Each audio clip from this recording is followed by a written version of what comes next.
jamhuuriyadda Djibouti ayaa habeennimadii xalayta waxa lagu qabtay munaasabado kala duwan kuwaas oo ka dhacay qaybo kamid ah caasimadda waddankani jamhuuriyadda Djibouti. hoteelka Afrika oo kamid ah waddankani ayaa waxa lagu qabtay munaasabad ballaaran oo ay ka soo qayb galeen qaybaha bulshada iyo waliba qaar kamid ah wadaxda waddanka. waxa sidoo kale munaasabadaasi oo ahayd mid si weyn dhalinyarada hablaha iyo waliba odayaashuba ay uga qayb qaadanayeen iyadoo goobahaasi lagu soo bandhigay heese kala duwan oo ay goobtaasi ka qaadayeen koox caan ka ah geyga Soomaalida ay degto. kooxdaas oo lagu magacaabo hanaqaad waxaana heese kala duwan oo ay goobtaasi ku soo bandhigeen kamid ahaa heesta sanadka oo ahayd sida tan.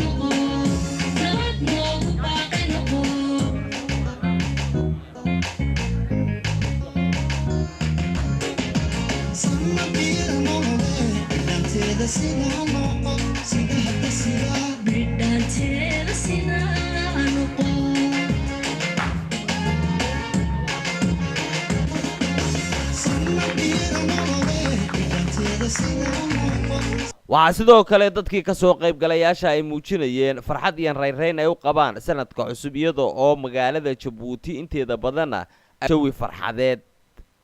makahil rashid barre telefishinka qaranka Soomaaliyeed Djibouti.